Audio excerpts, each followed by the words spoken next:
Abraçar árvores é uma maneira de mostrar que você se preocupa com elas. 1, 2, 3, 4. Olá pessoal, bem-vindos a mais um Que Bicho é Esse? Eu sou a Miriam Perilli e o episódio de hoje é sobre o sagui da serra, o Calitrix flaviceps, também conhecido como sagui da serra claro ou sagui taquara.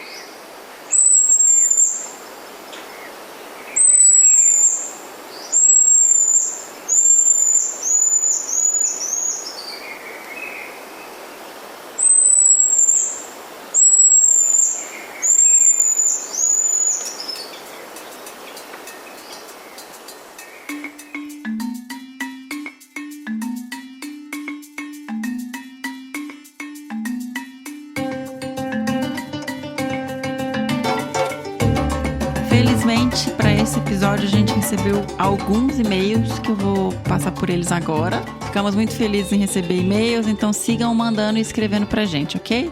Então vamos lá. Primeiro e-mail é da Michele Santos. Olá, desabraçadores. Para os amantes da primatologia, esse assovio é bem característico dos macacos do gênero Calitrix. Espero que realmente seja, pois o óbvio me deixa com dúvidas. Arrisco um epíteto. Penicillata, vulgo sagui do tufo preto. Trabalhei com essa espécie por mim citada por 2 anos em Joinville, acompanhando seu comportamento, dieta, realizando análises de endoparasitas e malária, dentre outras pesquisas. Foi aí que me encantei com a primatologia e decidi que esse é o meu caminho. Espero ter acertado, caso contrário, cortarei meus pulsos. Brincadeira. Não, infelizmente você errou, Michele. Não, acertou o gênero, né, gente? Tá valendo. Só errou a espécie. Muito obrigada, Michele, por ter escrito pra gente. O próximo e-mail é da Amanda Coimbra. Bom dia, galera do Desabraçando. Feliz da vida de estar aqui participando do Que Bicho é Esse? Especialmente por ser um bicho da minha ordem de maior interesse, que são os primatas. Ai, que legal. Obrigada, viu, Amanda? Não sei ao certo se eu acertarei a espécie, porque confesso que acho a vocalização desse gênero toda muito parecida. Mas vou chutar que seja o sagui da serra, Calitrix flaviceps, por ter me lembrado muito a vocalização que vez ou outra escuto em Caratinga, Minas Gerais, onde faço pesquisa e tive a maravilhosa sorte de poder observar esse bicho em vida livre. Caso meu chute tenha sido na trave, risos, que é uma vocalização de algum sagui, gênero Calitrix, eu posso afirmar com certeza. Gente, parabéns, Amanda. Eu não sabia que dava para identificar assim. E a gente vai até falar mais sobre isso um pouquinho durante a conversa que eu vou ter daqui a pouco com o especialista, né? Muito obrigada, Amanda, por ter escrito pra gente. Parabéns por ter acertado. O próximo e-mail é do Renan Lieto. Howdy! E aí, desabraçadores? Dessa vez deu para adivinhar. Com certeza um sagui. Acho que Calitrix penicillata, sagui de tufos pretos. Reconheci, pois tem um bando que passa pelo meu quintal todo dia. Já aproveito e deixo umas dúvidas aqui para o primatólogo P1. Essa espécie é restrita da Mata Atlântica de interior? Eu moro na Grande São Paulo, acho que soltaram por aqui. Se espécies do gênero Calitrix produzem híbridos férteis, será que não são uma mesma espécie com variações morfológicas? Um desabraço a todos vocês. Renan, espero que a gente consiga responder para você durante o episódio. Obrigadão por ter escrito. Não é o penicillata, mas é Calitrix. Na sequência, a gente teve e-mail do Matheus Santos. Olá, finalmente consegui participar do Que Bicho é Esse? Eu acho que deve ser um sagui, do gênero Calitrix. Se for para tentar ser exato na espécie, eu nem tentarei. No fundo da gravação tem um tucano de bico preto cantando, então creio que seja alguma mata litorânea ou de serra.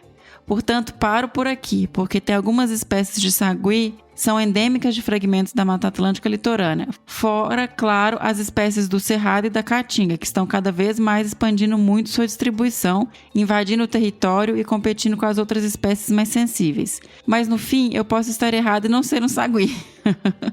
Grande desabraço. Ô, Matheus, você tá certo. É um sagui. Parabéns. O próximo e-mail é da Priscila Salles Gomes. Bom dia, Miriam. Finalmente acho que identifiquei mais uma vocalização.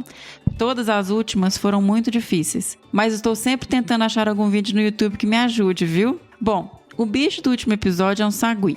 Eu imagino que seja um Calitrix penicillata, mas achei as vocalizações do gênero muito parecidas. Queria parabenizá-la pelo Que Bicho é Esse. Confesso que são os meus episódios preferidos. Que lindo! Obrigada, Priscila. Nossa, eu fico muito feliz que você esteja gostando assim. Amo saber mais sobre a nossa Amo saber mais sobre a nossa fauna. Sorry, Fernanda. Gente, eu também amo. Confesso que eu amo gravar e eu me empolgo e eu fico perguntando de verdade, assim, porque eu também fico super curiosa e adoro participar e poder gravar. Feliz em poder participar mais uma vez. Também quero sugerir mais um bicho. Tá bom? Não vou ler. Tananana. Um beijão, Priscila. Priscila, muito obrigada pelo carinho. Fico muito feliz que você goste bastante. Você acertou o gênero, que é o Calitrix. Só errou a espécie, mas também, né? Vamos combinar. É difícil, eu não acertaria também, não. Temos aqui um e-mail da Isabela Alves de Melo. Eba! Vamos lá. Olá, pessoal do Desabrace. É um grande prazer estar aqui respondendo para vocês. Faz um tempinho que estou sumida dos e-mails, mas sempre acompanho vocês escutando os episódios. Eu sempre sinto falta de você e da Amanda, viu? Então, o bicho da semana é o sagui da serra, Calitrix flavíceps. Essa vocalização é muito marcante para nós da família Melo, porque é a nossa vocalização para nos acharmos em momentos que estamos longe. Gente, que incrível isso. Imagina a família toda imitando o sagui. E o pior que é a espécie, né? Não é nem o gênero, não é uma vocalização aleatória, tem uma espécie. Então vamos lá. Ou seja, quando estamos no mercado, cada um em um lugar, chamo meu pai, famoso Biuan, com esse assobio do miquinho. Ou em casa, quando quero chamá-lo para algo. Faço isso bem mais eficiente que gritar pai. Ou em casa, quando quero chamá-lo para algo, faço isso. Bem mais eficiente que gritar pai. O alcance do assobio é maior e o ouvido mega treinado dele ajuda bastante. Lá em casa, a Amandinha ainda está na luta também para aprender, mas força aí, bochecha, você consegue. Em breve seremos 4 miquinhos nos comunicando. É isso aí, galera. Um grande abraço para todos. Ô, gente, lindo, Isabela, que legal, adorei saber disso, parabéns, lógico que você acertou, né? Não dava pra errar esse. E depois eu vou perguntar isso pro Bial na conversa, hein? A gente também teve e-mail agora da Amanda Melo, irmãs. Oi, pessoal, o bicho desse último episódio foi fácil de reconhecer, pois fui nascida e criada escutando e sendo treinada para imitar esse som. Olha só, gente, tá aí, ó. É o som dos saguis da serra, primatas do gênero Calitrix. Os sons das espécies desse gênero são muito parecidos entre eles, mas esse do episódio eu acho que seja o Calitrix aurita, sagui da serra escura, ou Calitrix flavíceps, sagui da serra. Escutei a vocalização tocada no episódio e as vocalizações dessas duas espécies. E não consegui distinguir qual, pois elas são muito parecidas. Deixo então meu voto entre esses dois saguis da serra. São animais muito legais e interessantes. Tenho um apreço especial por eles, pois meu pai estuda eles há anos e nos ensinou desde pequena, eu e a Belinha, a imitar eles. Uma curiosidade sobre a nossa família de biólogos: quando estamos em locais públicos grandes, supermercados, lojas, etc., e nos separamos, nós imitamos os saguis para nos encontrarmos de novo. Vamos seguindo o som até encontrar um ao outro. Maneira simples e eficaz de localizar a família. Nossa, gente, aí eu vou fazer um negócio desse com o Fê também. Adorei. Muito legal ouvir esse bicho aqui e aguardando mais sobre o seu episódio para aprender mais sobre eles. Beijão, Amanda. Que legal, Amanda. E o episódio, gente, já vou entregar, né? O episódio é com o pai delas. Grande Sir Obi-Wan Kenobi vai ser o especialista que vai falar pra gente sobre os saguis. Então, vamos lá, pessoal?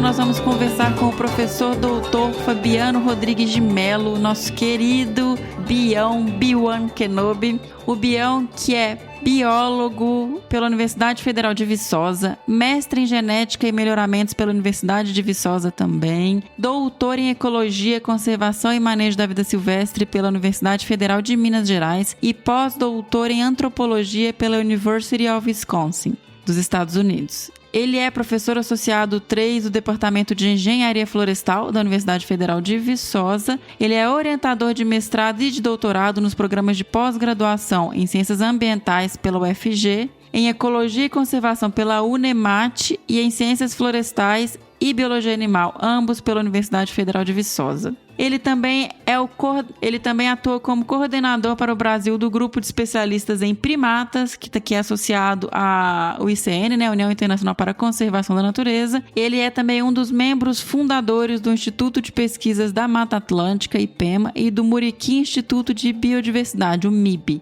Ele atua como conselheiro do MIB e ele é diretor de políticas públicas do Instituto Onça Pintada, o IOP. O Bião ele tem ampla experiência em ecologia e zoologia, com ênfase em conservação das espécies animais e ecologia aplicada, atuando principalmente nos temas de biodiversidade, primatas, ecologia de paisagem, conservação, mastofauna e fauna ameaçada de extinção. Gente, e também, né, quem quiser saber mais sobre Bião e a história fantástica dele, vai lá, é o primeiro episódio do Desabraçando Árvores, episódio 1, Cada Macaco no Seu Galho, e aí vocês vão poder saber muito mais coisa sobre essa pessoa incrível, que a gente ama demais e um dos nossos hosts aqui principais do Desabraçando Árvores. Bora lá então!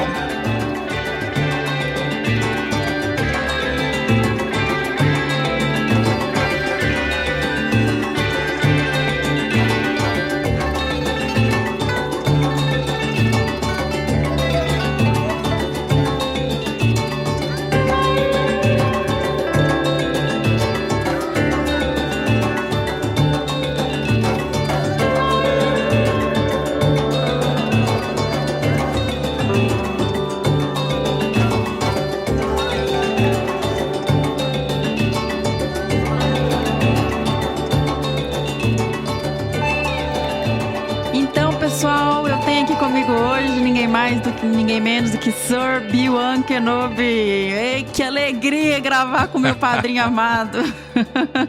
Oh, meu Deus, a honra é toda minha. Bom demais. Muito bom, Mirinha, obrigado pelo convite, fiquei muito feliz, muito honrado, né? Agora que o Desabraçando tem esses episódios temáticos com o Que Bicho é Esse, a gente está muito contente, muito feliz com o resultado. E poder participar, ser entrevistado por você, minha host querida, é muito bom. Obrigado mesmo, estou muito feliz de estar aqui. Bião, eu que agradeço você ter topado aí fazer mais. Imagina. E aí, o bichinho de hoje é bacana, né? Hein? Interessante. É muito legal. Então, pessoal, o bicho eu já falei agora na abertura, né? O sagui da serra, o Calitrix flavíceps. Correto, Bião? Corretíssimo. Bichinho simpático, bonito pra caramba. Vamos falar bem dele. Ele é diferente, né, Bião? Ele é um pouco mais clarinho, mas a gente vai chegar lá. Vamos chegar lá. Bom, Bião, para começar, igual eu tenho feito normalmente, eu acho interessante trazer para o público que é um pouco mais leigo, um pouco mais de informação sobre o grupo, sabe? Sobre os calitriquídeos. Porque eu acredito que a maioria das pessoas que conhecem esse animal, conhecem esses que estão mais na área urbana, o penicillata, né, que é o que a gente chama de mico-estrela, esses bichinhos que ficam andando até nos fios, nas casas, né? Verdade. Conta pra gente um pouquinho quem é esse grupo, quais são as espécies. Claro, não, maravilha. É um grupo, inclusive, que eu tenho trabalhado com ele já desde a minha graduação, né? Então tem muito, né, conhecimento, apego e interesse pelo grupo, né? E particularmente pela espécie, né, que é o sagui-taquara, nós vamos falar mais dela. Mas essa família, né, de saguis ou de micos, é a Calitrichidae, né, tá dentro da ordem Primates, né, que são mamíferos. Ela é uma família bem interessante, Mirinha, e para os nossos ouvintes, que eu acho que a grande maioria que não é da área não sabia, né, não sabe dessa informação, que são bichos que produzem gêmeos naturalmente, ou seja, quando a fêmea acasala e ela tá grávida, ela vai sempre gestacionar dois filhotes, né, gêmeos. Então isso é uma característica natural dessa família, e ela é a única família no mundo que tem essa característica biológica. Todas as outras famílias, né, de primatas do mundo inteiro, inclusive nós humanos, né, produzimos filhotes únicos. Gêmeos, para nós, são raridades, né? Para os miquinhos, não. Para os miquinhos, é natural que sejam gêmeos. Toda vez que a fêmea é engravida, ela vai reproduzir e vai ter filhotes gêmeos. Então, isso é muito legal. É uma característica particular da família. Ela tem uma distribuição ampla, né, na América do Sul. E aqui, dos bichos conhecidos, além dos nossos saguizinhos aqui do leste do Brasil, os micos-leões também são dessa família. Então, é legal para o público já de cara reconhecer, né? Então, quem não conhece os miquinhos, já sabe que os micos-leões, né, o mico-leão dourado, que está na nota de R$20 aqui no Brasil, por exemplo, conhecido pelo público todo, né, é um calitriquídeo. e os saguis, né, do gênero Calitrix também são calitriquídeos. E são 6 espécies que ocorrem no leste do Brasil. O Calitrix jacus, que é o sagui comum, que ocorre lá no Nordeste. O Calitrix penicillata, que é o mico estrela. Você até mencionou ele, né? Ele ocorre em boa parte do Cerrado e um pedacinho da Mata Atlântica. O sagui devide, que ocorre no sul da Bahia, tem uma distribuição menor. O sagui taquara, ou da Serra, que é o Calitrix flavíceps, né, que tem uma distribuição bem pequenininha. Nós vamos falar melhor sobre ele aqui no leste de Minas e a região serrana do Espírito Santo. O Calitrix geoffroy, que é o sagui da cara branca, que ocorre ali entre o Vale do Rio Doce e o Vale de Jequitinhonha, né? E o sagui da Serra Escuro, que é um primo bem mais próximo do sagui taquara, que é o Calitrix aurita, né? O sagui da Serra Escuro, que ocorre no sul de Minas, e no Rio de Janeiro e em parte de São Paulo, acima do Rio Tietê. Então, o grupo, né, que pertence ao sagui da Serra é esse grupo de 6 espécies que ocorrem no leste do Brasil e estão acima do Rio Tietê até o nordeste do país. E Bião, então vamos falar agora um pouquinho mais sobre o flavíceps, né? O sagui da Serra. O que diferencia ele um pouquinho dos outros? Ele tem uma pelagem mais clarinha e ele tem uma distribuição bem restrita, né? Como você falou. Exatamente. Acho que são as duas questões mais importantes, né? Vamos dizer, diagnósticas, né? Que tornam o flavíceps especial, né? Infelizmente, hoje até muito ameaçado por causa da distribuição restrita. Então, a primeira característica é essa. É um bicho que está ali, né, literalmente encaixado entre as montanhas aqui da Mantiqueira, no leste de Minas, Manhuaçu, a região de Caratinga. Ele ia, né, no passado até ali Valadares, ao sul do Rio Doce, né? E ia vir embora para o leste, indo para o leste, mais para o leste, no Espírito Santo, basicamente na região serrana, né? Afonso Cláudio, Santa Teresa, as santas ali, Santa Maria do Jetibá, aquela região ali até Venda Nova do Imigrante, chegando ali até o Caparaó. Então ele tem uma região bem restrita a essas montanhas do leste de Minas e centrais aí da região do Espírito Santo. Tá uma distribuição bem pequena mesmo. É considerada, inclusive, a menor distribuição dentre os primatas neotropicais, ou seja, que ocorrem aqui na América do Sul, né? Na América Latina. Uau! É incrível isso, né? Um bicho que ficou irrestrito. E aí é aquilo que você falou também. Ele tem uma carinha diferente dos outros, ele é bem amarelado, ele é muito simpático, né? Eu acho um bicho muito bonito. Ele, inclusive, a cara é tão amarela que ela quase que ofusca a estrelinha, né? Que tem na testa, que todos os saguizinhos, os micos do gênero Calitrix apresentam, né? Tem um mico, que é o que eu falei, né? O Calitrix penicillata, ele é inclusive chamado de mico estrela, porque essa estrelinha branca na testa é tão evidente, né? Que fica chamativo. No flavíceps e no aurita, de modo geral, ela é bem menos evidente. E o flavíceps é isso, ele tem essa carinha amarela, o dorso, né, da pelagem é mais acinzentado, tendendo para o amarelo, e ele tem algumas estriazinhas no dorso que caracterizam a espécie também. Outras espécies não necessariamente têm essas estrias. O aurita, por exemplo, ele tem um dorso negro sem as estrias, e o flavíceps não, tem o dorso acinzentado com esse amarelinho, com as estrias. Então, na hora que você vê o bicho, você já sabe se é um ou outro. Ele é bem característico mesmo. Entendi. Você trabalha com esses bichos, igual você falou, desde a graduação. Sim. E quando a gente vê eles no mato, os bichinhos são pequenos e rápidos. Muito. Como que vocês estudam esses bichos? Como que faz para acompanhar um grupo de sagui? Putz, você tocou num tendão de Aquiles, né? Os bichos são pequenos, muito espertos, né? Normalmente são bichos ariscos, né? Que a gente fala, eles andam muito rápido nas florestas, né? Na floresta, entre os galhos, entre os cipós. Normalmente eles são encontrados em densidades, né? Que a gente fala, ou seja, em abundância até maior em florestas secundárias, né? Eles se dão bem nessas áreas que já foram modificadas, ou seja, são matas mais complexas ainda para a gente ver os bichos, né? Porque são matas com muito mais arbusto, mais vegetação, e é o que você falou, bicho pequeno demais, esses bichos pesam em média 350 gramas, ô Miriam. É um bicho muito pequenininho, né, cara? É muito pequenininho. É um ratinho arborícola, né, vamos dizer assim. Mas eles têm algumas coisas legais que facilitam a gente encontrá-los, né? A primeira delas é a vocalização, bem característica. Eles fazem um assovio fino, né? Bem alto. Sim. E aí você fala, pô, isso é um mico. Qualquer pessoa que treinou o ouvido rapidinho já sabe que aquilo não é um passarinho, é um mico. E aí você já, ao ouvi-lo, né, consegue então acompanhá-lo e se aproximar deles. E aí eles também têm uma outra coisa legal que facilita. Eles vivem em grupos sociais, familiares, de 8, 10 até 15 indivíduos, né? Os Flavíceps têm aí, em média, também 6, 8 indivíduos nos grupinhos deles. E aí é aquela festa, né? Na hora que você acha um, você acha a galera e você consegue, então, acompanhá-los também com mais facilidade. Mas é um trabalho bem, bem árduo, né? Os bichos vivem ali no extrato intermediário da floresta, que é esse extrato que, numa floresta secundária, normalmente ele é o mais confuso, né? Ou seja, é o que mais tem vegetação. Isso dificulta encontrá-los. Mas como eles se movimentam muito e são vários indivíduos em um grupo social e vocalizam com frequência, você acaba aprendendo a lidar com isso e achando esses animais com mais facilidade na floresta. E assim, eu fiquei impressionada de ver o pessoal respondendo, e eu lembro de você comentar também no último episódio que consegue diferenciar os bichos pela vocalização das espécies. Há um treino em cima disso, né? É impressionante. Mas, com certeza, dá pra gente... Isso é legal, né?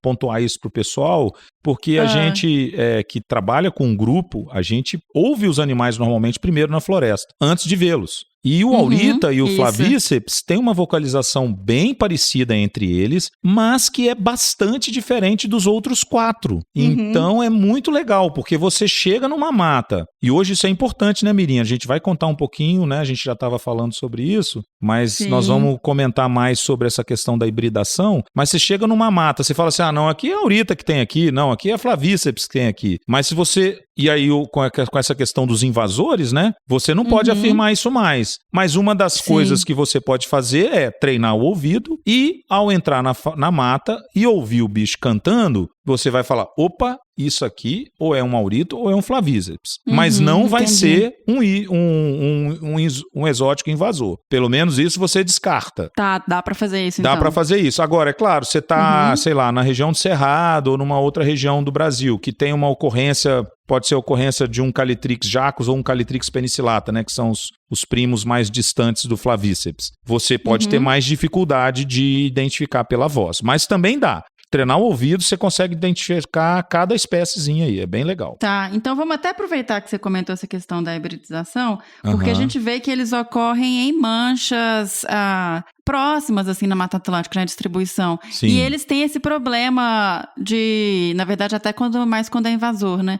De hibridização entre espécies, que é uma grande ameaça, né, para a conservação desses bichos. Fala dúvida. Um pouquinho pra gente sobre isso, Bião. Claro, não, então, isso tem tirado o sono da gente, Mirinha. Porque não imagino. O que aconteceu, né? A partir da década de 60, 70, com um monte de estrada que foi surgindo no país, e não tinha uma legislação muito específica sobre isso, as pessoas iam comprando esses animais em feiras livres, na beira de estrada, e iam trazendo para suas casas aqui no sudeste do Brasil, principalmente nos grandes centros, BH, Rio, São Paulo. E o bicho cresce, às vezes pegava o bicho, né? Tinha vários relatos de que os bichos eram entorpecidos, ficavam entorpecidos para não ficar bravos, agressivos, ou eram jovens demais, e eram mansinhos, né? Todo mundo adorava, achava aquilo ótimo. E trazia para casa, o bicho crescia, virava um furdunço, né, dentro de casa e começava a morder e tal, e aí as pessoas passavam a soltar. E aí quando a legislação endureceu, a partir de um certo momento, o próprio policiamento ambiental dos estados passou a coletar esses bichos das casas e a introduzir na natureza, né? Por quê? Porque eram bichos que não eram daquela região, mas eles soltavam nas matas porque era recomendado, né? Ah, não, esse bicho é de vida livre, nós temos que soltá-lo na mata, não importa de onde ele veio. Tipo, trouxe da Bahia, mas vou soltar aqui em Minas Exatamente. mesmo, porque tá do lado e tal. Perfeito. Isso aconteceu muito aqui, por exemplo, na região de Viçosa. Na década de 70, 80, a Polícia Ambiental e outras pessoas soltavam os bichos aqui. Hoje, você tem um mundo emaranhado de espécies, são 3 espécies, pelo menos, que se hibridaram entre si, que é Calitrix, geoffroy, penicillata e jacus. Os bichos dominaram os ambientes florestais e a cidade de Viçosa. Então, você vê esses bichos espalhados pelos fios, igual você comentou, passando pela rodoviária, na praça pública da cidade, as pessoas olham aquilo e acham normal. Mas não é a espécie que ocorre em Viçosa, que é o Calitrix aurita. E aí, eles, o que eles fizeram? Eles ocuparam os espaços das espécies nativas. E para piorar, onde tem espécie nativa como o Flavíceps, eles vão lá e cruzam, e reproduzem. E o que acontece? a genética da espécie parental nativa, né, que no caso é o Flavíceps, ela se literalmente dilui nesses cruzamentos entre espécies diferentes. Então isso está causando... os descendentes são férteis, né? São férteis. E para piorar, né, eles são férteis. Que loucura. Vão reproduzindo entre si, aí aquele grupinho que era Flavíceps vira um grupo Zé Ninguém, sem identificação taxonômica, porque ele fica totalmente híbrido. Ou seja, você perde aquela genética, né, aquele conjunto gênico que é específico da espécie Flavíceps na hora que você introduz um bicho híbrido. E eles, como reproduzem filhotes, né, gêmeos, a cada gestação, e são até 2 gestações por ano, uma fêmea dominante pode produzir filhotes. Ou seja, a cada ano, cada fêmea de um grupo, né, cada fêmea dominante, às vezes podem ser até 2 fêmeas dominantes, produzem 4 filhotes. Cada fêmea produz 4 filhotes. Se são 2, são 8 filhotes por ano. Então você tem uma replicação, a progressão é rápida. Uma progressão rápida e aí você acaba detonando, né, o genótipo daquela espécie parental. O genótipo, galera, é o conjunto gênico, né, que é característico, diagnóstico, né, que a gente fala daquela espécie. É o que faz dela aquela espécie. E isso está acontecendo com o Flavíceps, Bião, porque uma população com uma distribuição restrita, se isso acontece, ela está lascada. Nossa, tá acontecendo, Mirinha. Isso tá deixando a gente em pânico, né? Porque pro aurita isso já é bem caracterizado, já bem conhecido. Você vai lá no Rio de Janeiro, né? Na região serrana do Rio era para ter aurita. Hoje tem um monte de populações híbridas, inclusive com aurita. Ou seja, tá detonando a distribuição geográfica da espécie. No Flavíceps, aliás, pro aurita, Flavíceps, pros outros calitriquídeos, existiam, né? Até pouco tempo atrás, quando a Mata Atlântica era mais contínua, existiam zonas de hibridação. O que são isso? São áreas entre as 2 distribuições das espécies em que os bichos se encontravam naturalmente e se hibridavam. Beleza, era uma zona, era uma faixa, né? A região de Carangola, de onde o Fefo, querido host nosso, veio, é uma região natural de hibridação. Lá eu trabalhei no meu mestrado com híbridos naturais de aurita com Flavíceps, mas era uma faixa, ok? Entendi. Então essas faixas... por isso que eu pensei nas faixas, Isso, elas eram naturalmente restritas. Com essa bagunça que o ser humano fez, trazendo os bichos de tudo que é lugar, acabou com essa faixa. Assim, hoje é quase que toda uma zona de hibridação no sudeste do Brasil. E aí é exatamente o que você falou. Flavíceps tem uma área pequena e ele está sendo pressionado pela entrada dos híbridos. E a gente já está vendo o híbrido de Flavíceps na região serrana do Espírito Santo, no Caparaó, aqui na região, né, leste de Minas, Caratinga, Manhuaçu, e as bordas da distribuição da espécie estão já totalmente contaminadas com os híbridos, ou seja, o bicho que já tinha uma distribuição pequena vai ficar cada vez mais restrito, né? Então isso é muito grave. E tem uma estratégia, Bião, para conter isso, para manejar, para fazer algum tipo de manejo populacional para tentar reduzir isso? Qual que é a estratégia? A gente tem estratégias, né, bem características, né, do ponto de vista de manejo de fauna, né, que tem guidelines, né, ou seja, guias internacionais da própria IUCN que fala como é que você vai tratar com espécies invasoras, etc., né? Mas você também tem, no âmbito do Brasil, você tem planejamentos estratégicos específicos, né? Como os planos de ação nacional. A gente já falou sobre isso em vários episódios. Fernanda Abra tem chamado a atenção disso, né? Também, no último a gente comentou aí sobre os PANs, né, ungulados e etc. A gente tem para os primatas, e aqui especificamente para o Flavíceps e para o aurita, um plano de ação nacional para a conservação dos primatas ameaçados de extinção da Mata Atlântica e que inclui também uma espécie de preguiça, né, que também foi objeto do episódio Que Bicho é Esse 36, né, que é a preguiça de coleira. Então esses planos de ação colocam lá objetivos específicos, Miriam, para combater esse processo de hibridação que está ocorrendo artificial. Então tem lá todo um planejamento e uma das coisas que a gente, obviamente, galera, vai ter que fazer é controlar essa população de exóticos invasores. Na verdade, a gente chama de alóctones, né, invasores. O que significa isso? São bichos nativos do Brasil, que são de outra região geográfica e que estão invadindo a área de distribuição de uma outra espécie. Então a gente fala que eles são alóctones invasores, né? Porque exótico é um termo que a gente normalmente usa para uma espécie que não ocorre no Brasil. Você hoje em dia continua estudando essa população de Flavíceps ou agora com o centro de conservação, né? Do Sagui da Serra, que é o Aurita, na verdade, que vocês estudam. O que vocês têm feito em relação à pesquisa e a desenvolvimento de ações sobre esses bichos? Ótima pergunta, Miriam. A gente está num momento delicado, né, para a conservação desses 2 saguizinhos, né? Os 2 a gente chama de saguis da serra.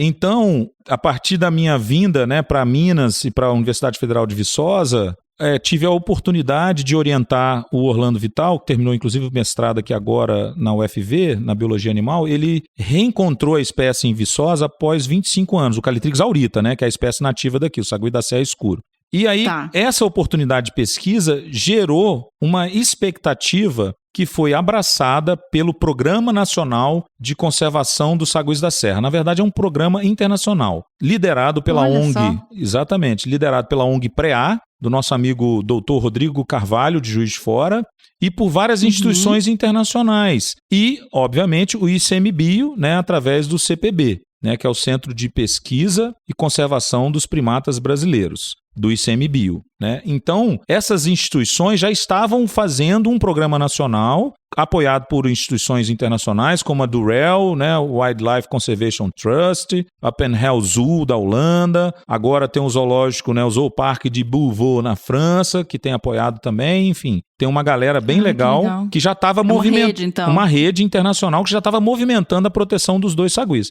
E aí, com essa história, né, da gente ter reencontrado o aurita aqui, e eles estavam precisando de um centro de reprodução específico para as 2 espécies, eu, obviamente, me candidatei. Falei, opa, Viçosa tem interesse em ser esse centro de conservação dos saguis da serra. E aí a gente criou...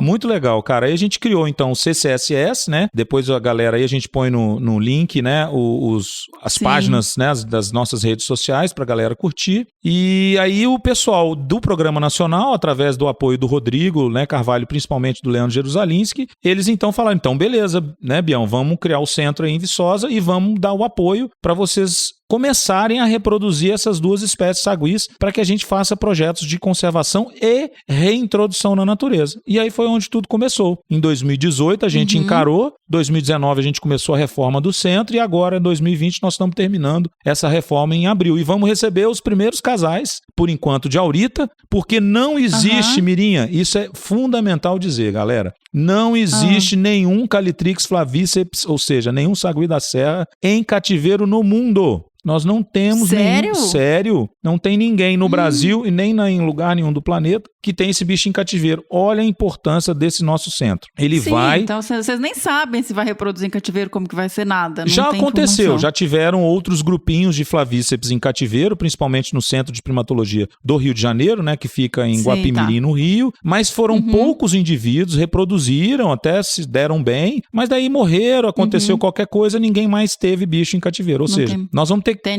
que começar do zero uma colônia cativa para garantir, né, a proteção, conservação desse patrimônio genético para que a gente não deixe a ameaça, principalmente dos híbridos, né, avançarem sobre a espécie. Então nós estamos muito animados, muito felizes, porque nós vamos ser, teoricamente, o único centro de reprodução no mundo que vai ter essa espécie de sagui da serra, né? Isso é muito... Nossa, que importante, que bonito. Muito desafiador, para ser bem sincero. Mas nós estamos com uma equipe muito legal, né? Tem 2 departamentos basicamente envolvidos, o meu, da Engenharia Florestal, da Veterinária, né? De 2 centros, né, de Ciências Agrárias e Biológicas. Tem o professor Tarcísio de Paula, que é o médico veterinário responsável. Temos 2 biólogas, temos 2 profissionais, na verdade, né? Uma bióloga doutora, uma veterinária doutora, que já são bolsistas, através desse apoio, inclusive, né, do Zoológico da França e através da ONG PREA, a gente já está com bolsa com essas 2 doutoras e nós já estamos com a reforma sendo feita, finalizando esse processo para trazer os primeiros auritas nossos, né, e os primeiros flaviceps de cativeiro que vão ser considerados no mundo. Nós estamos bem empolgados aí. Nossa, que incrível! Parabéns,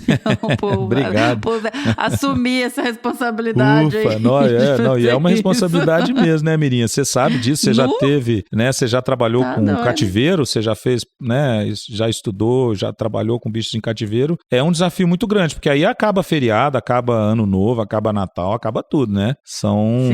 São filhotes, né? São literalmente seus filhotes que vocês têm que cuidar. Mas é o que eu estava falando, a gente está com uma equipe muito legal de estudantes de graduação, de pós-graduação, né? A gente montou esse time aqui, tem vários projetos de mestrado, inclusive, de doutorado começando para estudar esses bichos, tanto na natureza quanto em cativeiro, né? E os flavíceps, né, são bichos, assim, prioritários para que a gente comece não só essa colônia aqui, mas particularmente estudos na natureza. E então, Bill, agora curiosidade, como é que funciona um centro de reprodução? Vocês têm áreas igual um zoológico para criar os bichos e aí você coloca eles juntos, vocês acompanham a genética disso e depois, de onde vêm esses bichos? São os bichos que são tirados da natureza ou eles são, por exemplo, bicho que alguém pegou o filhote e não sabe para onde levar? Assim, como que funciona esse centro de reprodução? Ótima pergunta, assim, eu acho que a primeira coisa é deixar claro, né, para os nossos ouvintes que se trata de um criadouro científico para fins de pesquisa. Sim. Né? Ou seja, é um dispositivo, né, que está previsto numa resolução CONAMA, né, ou seja, do Conselho Nacional de Meio Ambiente. Inclusive, ela foi revista em 2018 e lá tem, né, 2 institutos, né, o criadouro científico para fins de pesquisa e o para fins de conservação. No nosso caso é para fins de pesquisa, né, nós estamos dentro de uma universidade federal, então nós decidimos manter, né, como um criadouro científico para fins de pesquisa. Ou seja, ele tem uma autorização de manejo de funcionamento que é dada pelo órgão estadual, o Instituto Estadual de Florestas, e ele então não prevê visitação, não é um zoológico, não é um santuário, ele é voltado só para manutenção desses indivíduos em cativeiro para que eles possam sobreviver muito bem, viver com qualidade de vida mesmo, né, com enriquecimento ambiental, com um ambiente totalmente adequado. Inclusive nós vamos construir recintos dentro da floresta, olha que legal, para que esses bichos tenham um espaço muito maior e fiquem ali muito mais próximos da realidade do que eles vivem para reproduzir muito bem. Por que a gente quer reproduzir bem esses bichos? Porque a gente quer criar, né, um excedente, vamos dizer assim, de cativeiro, para que a gente faça projetos de reintrodução na natureza, como aconteceu, por exemplo, com o mico-leão-dourado, né? Ele foi reproduzido em cativeiro, em boa parte, né, em zoológicos europeus e americanos, no início, né, do programa de conservação dos micos-leões, na década de 70 e 80, e aí eles foram repatriados, né? Tá acontecendo isso aí agora com a ararinha azul, né? A gente está vendo isso, e eles foram então repatriados e foram reintroduzidos na região do Rio. Nós queremos fazer a mesma coisa, reproduzir bastante. Pode falar. Não, eu só queria trazer essa informação também pro pessoal, igual você está trazendo a importância de se ter esse tipo de iniciativa e de manejo que a gente chama de manejo ex situ, porque você tem os trabalhos com os animais na natureza, que são in situ, e você tem essa parte ex situ, que são esses criadouros, são essa parte de trabalhar e de fazer pesquisa e de manejar fora da natureza, mas também com um viés para conservação. Perfeito. Então, igual o Bion falou, você tem esses casos aí do mico-leão-dourado, você tem o caso da ararinha azul, você tem casos históricos, por exemplo, quem já leu, ou eu indico que lê o Canto do Dodô, que você tem o caso dos falcões da Ilha Maurício, que também foram reproduzidos fora e depois voltaram. Então, assim, é uma ferramenta incrível e super importante para a conservação de espécies, principalmente dessas que estão extremamente ameaçadas e com populações pequenas. Então, eu só queria trazer esse ponto aí também. Não, perfeito. E acho que a turma tem que, quem nos ouve, particularmente a sociedade de modo geral, tem que se apoderar dessa informação, porque ela demonstra a importância do manejo ex situ, né, que você colocou muito bem, que é esse que depende sim de cativeiro, que depende de recintos, que depende desse controle para a gente conseguir salvar a espécie de uma extinção, né? Se as ararinhas azuis não tivessem sido mantidas em cativeiro, a gente não teria mais nenhum indivíduo, nem sequer para tentar uma reintrodução como está sendo feita. Então é fundamental mesmo ter esse tipo de planejamento que envolve, né, o ex situ, que é esse de cativeiro, e o in situ, que a gente fala, né, na linguagem conservacionista, que é o estudo, a pesquisa na natureza com os bichos que ainda existem de vida livre. Exatamente. Boa. Como assim que essa é a vocalização da família de vocês? Faz aí que eu quero ouvir. Vocês se comunicam por meio do flavíceps? E é específico, é uma espécie, então, que vocês conseguem. A gente tenta imitar os bichos, né? Porque não é tão fácil fazer a gente faz um assovio invertido, né? Ao invés da gente assoprar, né, para fazer o assovio normal, que a gente faz com a boca, a gente inspira o ar e com os próprios lábios a gente afunila esse ar, né, que entra na boca, e aí a gente gera o assoviozinho invertido, né, que é muito parecido com a vocalização dos saguis. É claro que a gente tenta fazer um assovio normal, como se fosse um mico estrela, porque ninguém faz isso num shopping, num supermercado, né? É uma característica única, né, da família FIFA, nesse sentido, que a gente está num ambiente totalmente urbano, ninguém vai ficar assoviando mico nesses lugares. Então a gente faz isso porque assovio, qualquer tipo de assovio, um monte de gente faz e faz qualquer coisa, né? Agora, um mico, imitar um mico num ambiente desse, né, de multidão é ótimo, porque a gente sabe que ou é a Isabela ou é a Amanda que tá me procurando, ou eu que tô procurando elas. Não tem dúvida, né? Não tem dúvida. A gente faz, né, vou tentar imitar aqui pra galera, né, ficar sabendo, mas é tipo assim, ó. Não, então a gente faz isso, faz alto, e aí a moçada, né, quem tá lá, não entende nada, né, fica olhando pra gente, pô, mas o que esse cara tá fazendo? Mas na mesma hora a Isabela já me ouve e já sabe me localizar, ou a Amanda, é muito legal, a gente se acha rapidinho no meio de multidões. Ou se tiver um biólogo, vai achar que tem um mico dentro do supermercado, vai falar, uai. Exatamente. Será que tem bicho preso aqui? Tem bicho em gaiola? Ai, gente, desculpa fazer essa pausa no meio da entrevista, mas eu queria perguntar isso. Mas voltando, imagina, sensacional. Bom, e quais são os próximos passos, assim, para pesquisa in situ, já que a gente já explicou para as pessoas o que significa esses termos? Boa. O que vocês têm feito também in situ? Quais são os buracos de pesquisa? Quais são os próximos passos agora na ciência sobre os saguis da serra, flavíceps? Né? Olha, Miriam, a gente tem o desafio da hibridação, que vai continuar nos atormentando aí por muito tempo, né?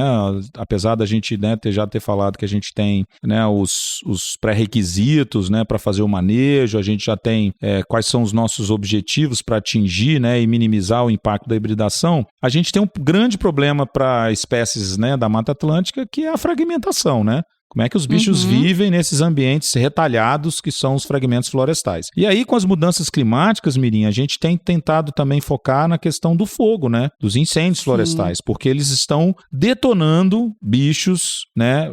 Assim, estão detonando território de bichos, né? Que já são pequenos. E para piorar, né, Mirinha? Como se não bastasse, né?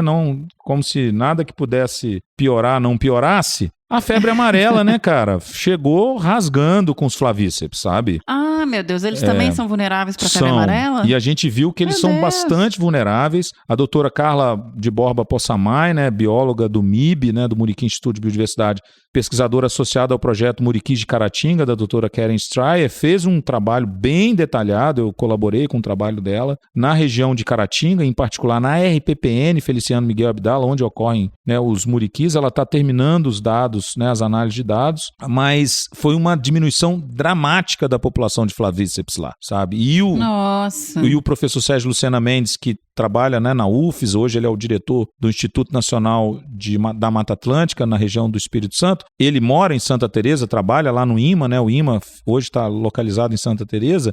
Ele também viu, assim, em 2016, 2017, quando foi aquele auge da febre amarela, ele contabilizou muitos indivíduos de flavíceps também mortos pela doença, sabe? Então a febre amarela deu uma baixa, assim, né? Permitiu uma grande baixa no número de indivíduos na natureza. Existe uma estimativa do número, Bião, de indivíduos? Eu não tenho uma estimativa não, sabe? Mas eu acho que a gente está falando aí em torno de 3 a 5 mil indivíduos em toda a região de distribuição geográfica. Ou menos, tá? Por causa da febre amarela. Então, Mirim, a febre amarela veio, né, e provocou uma grande baixa, na verdade, nas populações, né, que já eram pequenas por causa da fragmentação, e aí a gente está com esse grave problema. A gente deve estar, então, com uma perspectiva de até uns 3 mil indivíduos, eu diria. Não há uma estimativa correta, mas eu acho que a gente não passaria de 3 mil indivíduos na natureza. Complicado, hein, Bião? Complicado. A situação dos bichos está bem grave, viu? E tem mais gente, assim, tem o grupo agora de vocês com esse projeto grande, esse centro de conservação, e tem gente na região in situ trabalhando mais, Bião? Ou os trabalhos... Você falou do Sérgio Lucena, que Isso. Por incrível que pareça, Mirinha, o Flavíceps, ele realmente está com déficit de pesquisa, assim, vamos dizer, né? Ele já foi estudado nas décadas de 80, 90, nos anos 2000, né? A gente teve mestrado, doutorado sobre a espécie, principalmente lá na região de Caratinga, aqui em Minas Gerais. Mas aí, essa década passada, né, de 2010 para 2019, pouca coisa aconteceu. Então, agora, com o Centro de Conservação, eu tô com uma aluna de mestrado, né, a Sarisha Trindade, ela vai trabalhar com a espécie na natureza, com o Flavíceps, na região aqui de Ipatinga, né, entre Ipatinga e Caratinga. A gente vai fazer um projeto de pesquisa lá. E o próprio professor Sérgio Lucena, ele tá com uma série de bolsistas que devem iniciar o projetos de conservação e estudo, né, de primatas na região do Espírito Santo. E com certeza o Flavíceps vai ser contemplado, né? Eu já conversei rapidamente com ele sobre isso. Tá, então assim, se a gente pensar em todas essas características e essas ameaças que são bem graves que você trouxe pra gente, como que tá o status de conservação para essa espécie? Sim, os dois bichos, né, estão considerados como ameaçados de extinção, né? Na verdade, no âmbito do Brasil, a gente tem os dois calitrix, né, o aurita e o Flavíceps, como em perigo de extinção. Só que aí o que aconteceu? Como essa avaliação nacional foi feita em 2014 e esse surto de febre amarela, todos esses estudos com a questão de hibridação foram depois, na IUCN, né, a gente mantém os bichos nessa categoria, mas o grupo de especialistas de primatas, que é da IUCN também, reuniu em 2018 e considerou as duas espécies de sagui, né, os dois saguis da serra, como, através do próprio aurita, na verdade, ele colocou uma espécie, o sagui da serra escuro, mas o sagui da serra escuro representa o sagui da serra, né, o Calitrix flavíceps, como uma das 25 espécies de primatas mais ameaçadas do planeta. Então a gente está diante de um cenário assim crítico mesmo, né, para esses dois saguizinhos da serra, né? E o Flavíceps, ele tem esse cenário ainda pior, mais grave por conta da distribuição geográfica muito restrita. Então nós estamos aí empenhados, né, em buscar alternativa, apoio, não só aqui no Brasil, mas principalmente lá fora, para a gente fazer todos esses projetos de conservação saírem do papel e salvar o saguizinho da serra, né, do processo de extinção que ele está vivendo. Aí, ó, gente, isso daí é um chamado, viu, pessoal? Vamos correr atrás de estudar esses bichos e aproveitar, assim, já que tá na lista, tá numa situação tão crítica, correr atrás de recursos que prevenham atender a esses animais. É isso aí. Vamos. Em grau maior de ameaça, né? Perfeito. Bom, Bião, eu espero de verdade que esse cenário aí comece a melhorar para essas espécies, porque é igual você falou, da Mata Atlântica, além de perda de hábitat, a gente está com todas essas outras ameaças, questões, né? Ameaças para lidar. Mas eu queria te agradecer imensamente por ter trazido tanta informação pra gente. Opa, eu que agradeço, fico muito feliz, honrado, né? Quero mais que esse, né, não só os episódios do Que Bicho é Esse, que são muito legais, a galera curte muito, ele atinge um público muito diversificado, né? Que a gente só cresça mesmo, que você tá fazendo um trabalho belíssimo e a gente só tem a agradecer. E em breve vamos ter outros episódios, né, Bião? Juntos. Sensacional, tô felizão aí, só aguardando a oportunidade. Ah, maravilha, Bião.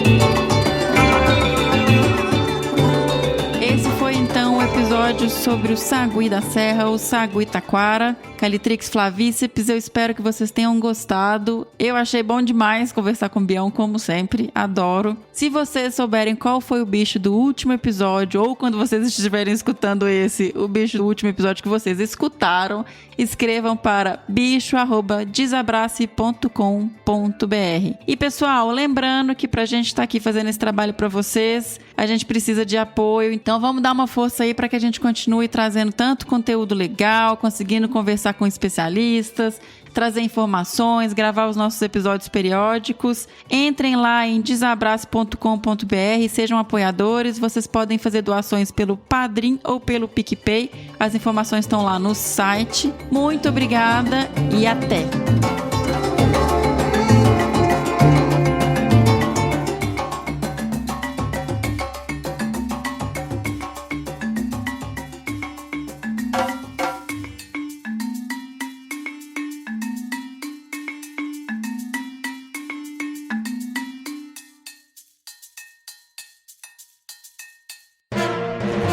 Mais um produto com a edição do Senhor A.